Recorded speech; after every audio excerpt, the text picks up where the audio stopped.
नमस्कार, जय हिंद साथियों। आप सबका आपके यूट्यूब परिवार डीएस एजुकेशन में हार्दिक स्वागत है।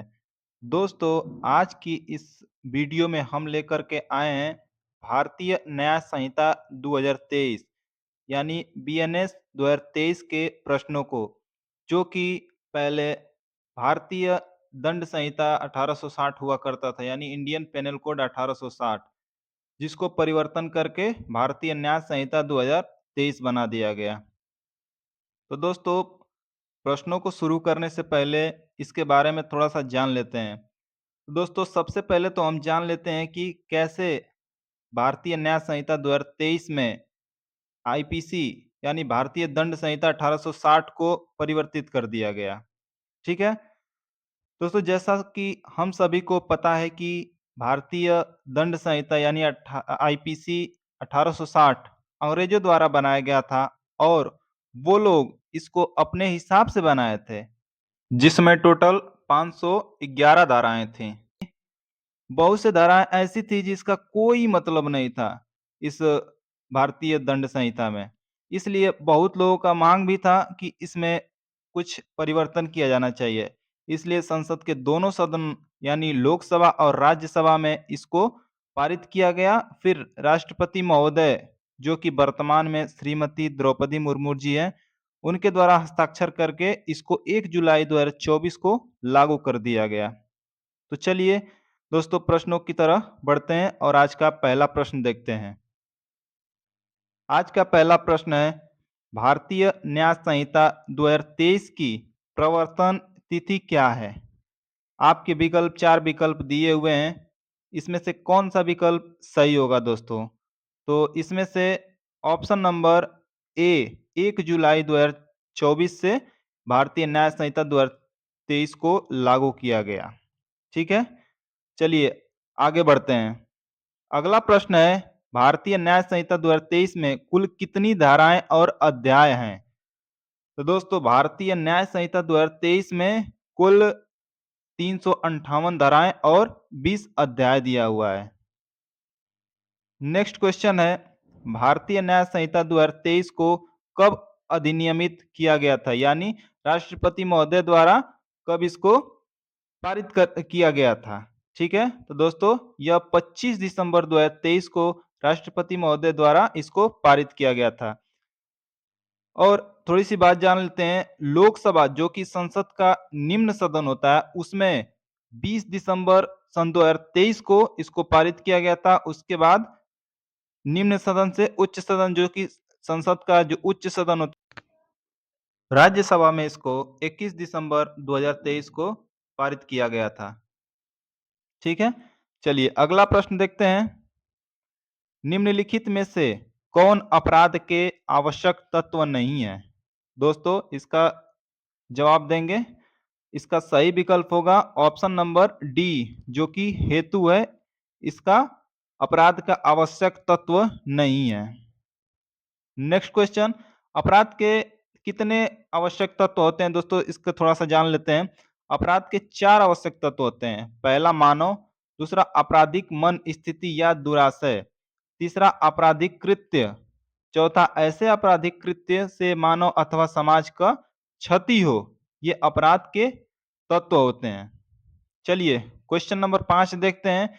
निम्नलिखित वादों में से कौन सा वाद मेंसरिया के सिद्धांत के पुनर्जीवन से संबंधित है?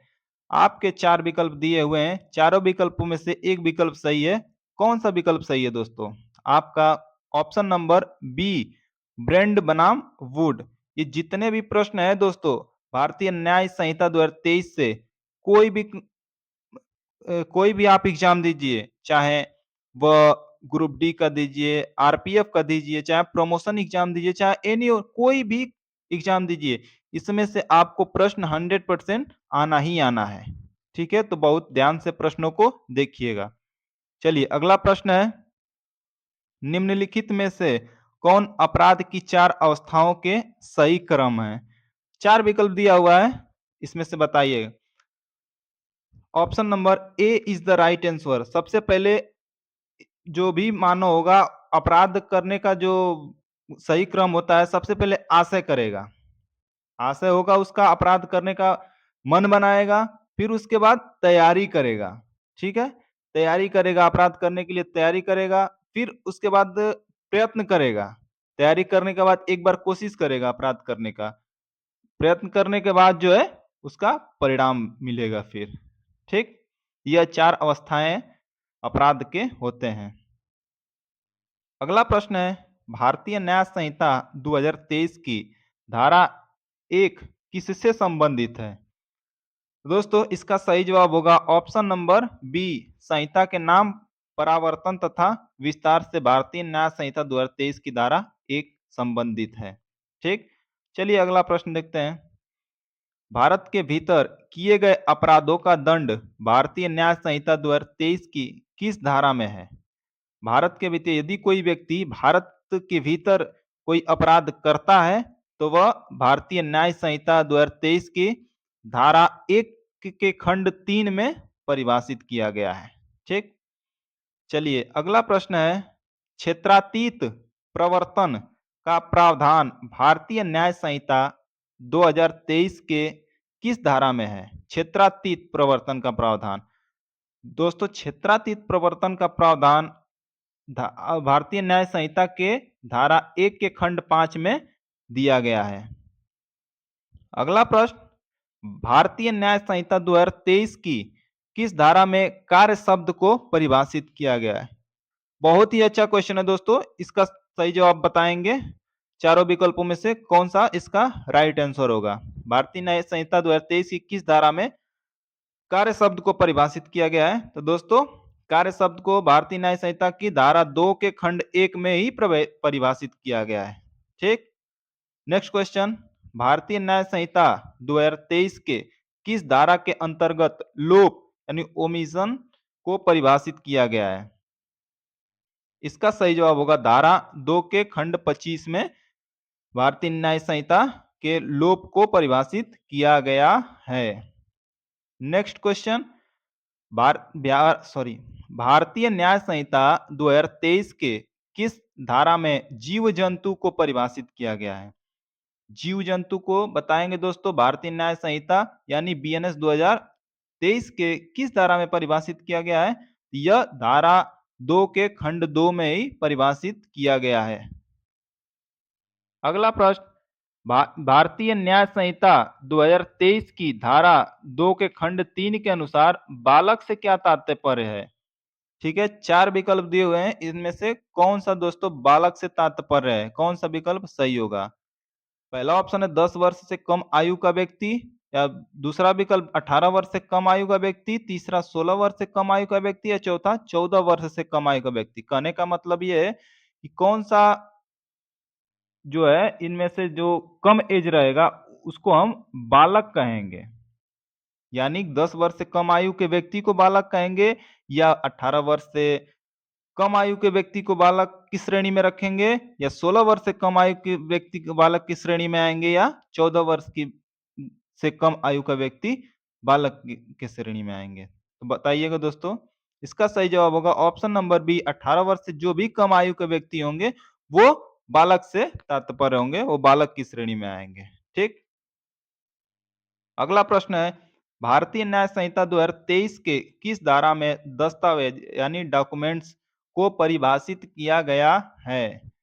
तो इसका सही जवाब होगा ऑप्शन नंबर डी, धारा 2 के खंड 8 में दस्तावेज को परिभाषित किया गया है, ठीक? अगला प्रश्न, भारतीय न्याय संहिता 2023 की किस धारा में कपट पूर्वक को परिभाषित किया गया है? दोस्तों यह भारतीय न्याय संहिता के धारा 2 के खंड 9 में कपट पूर्वक को परिभाषित किया गया है। नेक्स्ट क्वेश्चन है, भारतीय न्याय संहिता 2023 में हत्या को किस धारा में परिभाषित किया गया है? दोस्तों भारतीय न्याय संहिता 2023 में हत्या को धारा 101 में परिभाषित किया है, जो कि देखिए भारतीय दंड संहिता जो 1860 था, आईपीसी की सेक्शन 300 में परिभाषित किया गया था, और यह जो है भारतीय न्याय संहिता यानी बीएनएस के 101 में परिभाषित किया गया है, ठीक? अगला प्रश्न, भारतीय न्याय संहिता 2023 का अधिनियम संख्या कितना है? ये जो भारतीय न्याय संहिता जो बना है, वह उसका संख्या कितना है? वो किस एक्ट नंबर कितना है इसका? ठीक?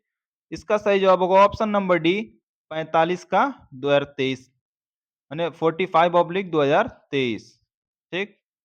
नेक्स्ट क्वेश्चन, प्राइवेट प्रतिरक्षा में की गई बातें भारतीय न्याय संहिता 2023 के किस धारा में बताया गया है? प्राइवेट प्रतीक्षा में की गई बातें भारतीय न्याय संहिता के धारा 34 में परिभाषित किया गया है या बताया गया है। ठीक, अगला प्रश्न है, विधि पूर्ण कार्य करने में दुर्घटना भारतीय न्याय संहिता 2023 की किस धारा में है?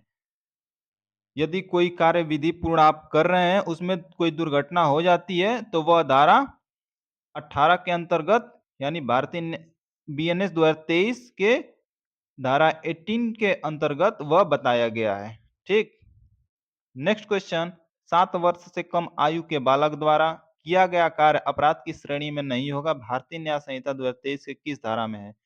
यदि कोई बालक जो है, कोई बच्चा है, वह 7 वर्ष से उसका आयु कम है, वह कोई यदि अपराध कर भी देता है तो वह अपराध की श्रेणी में नहीं आएगा। ठीक है, यह बीएनएस के किस धारा में बताया गया है? यह धारा 20 में बताया गया है कि यदि 7 वर्ष से बालक का आयु 7 वर्ष से कम है उसका एज, यदि कोई अपराध कर देता है तो वह अपराध की श्रेणी में नहीं आएगा। ठीक, तो दोस्तों आज का यह वीडियो कैसा लगा हो नीचे कमेंट बॉक्स में जरूर बताइएगा। यह भारतीय न्याय संहिता का पार्ट 1 था। पार्ट 2 देखने के लिए चैनल को सब्सक्राइब और वीडियो को लाइक शेयर करना मत भूलिएगा। चलिए अगले वीडियो में पार्ट 2 में पुनः भारतीय न्याय संहिता के अगले प्रश्नों को लेकर मिलते हैं। तब तक के लिए नमस्कार, जय हिंद साथियों।